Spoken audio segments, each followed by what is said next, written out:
ছোট্ট এই দোয়াটি যদি কোনো ব্যক্তি প্রতিদিন একবার করে পাঠ করতে পারে, ওই দিন সে ইচ্ছা করলেও কোনো পাপ করতে পারবে না। মানে পাপ করার ক্ষমতা সে হারিয়ে ফেলে, শয়তান তার কাছ থেকে অনেক দূরে চলে যায়।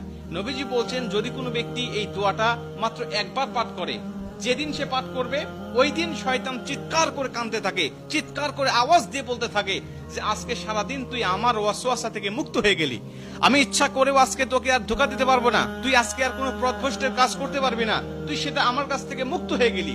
মানে এই দোয়াটার এতটাই পাওয়ার, এতটাই ক্ষমতা আল্লাহ পাক দিয়ে দিয়েছেন। অতএব আমরা এই দোয়াটা মুখস্থ রাখবো, ছোট্ট একটি দোয়া মুখস্থ করে প্রতিদিন আমরা তেলাওয়াত করব।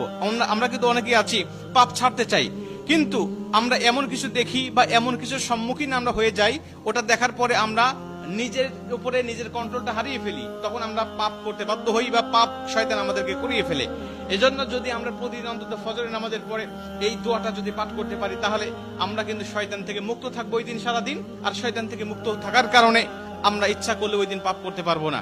নবীজি এই দোয়াটা শিখিয়েছেন, আউযু বিল্লাহিল আযীম, আউযু বিল্লাহিল আযীম ওয়া বিওয়াজহিল কারীম ওয়া সুলতানিহিল কাদিম মিনাশ শাইতানির রাজিম। আমি আবারও দোয়াটা পাঠ করছি, যারা লিখে নিতে পারেন লিখে নিবেন, এবং প্রয়োজনে এটা ভিডিও আকারে যেহেতু এটা পাবলিশড হবে, আপনারা যারা ফেসবুকে দেখবেন আপনারা অবশ্যই এটা শেয়ার করে রেখে দিবেন টাইম লাইনে, প্রয়োজনে বারবার শুনে শুনে আপনি এটা মুখস্থ করে নেবেন। দোয়াটি হচ্ছে, আউযু বিল্লাহিল আযীম ওয়া বিওয়াজহিল কারীম ওয়া সুলতানিহিল কাদিম মিনাশ শাইতানির রাজিম। এই দোয়াটা আপনি মুখস্থ করে নেবেন, আর এই দোয়াটা পড়ার কারণে কিন্তু শয়তান থেকে আপনি মুক্ত থাকবেন। আর শয়তান যেহেতু আমাদের প্রকাশ্য শত্রু, এই শয়তান কিন্তু আমাদেরকে জাহান্নামে নেওয়ার জন্য, জান্নাত থেকে আমাদেরকে বিরত রাখার জন্য বারবার চেষ্টা করছে।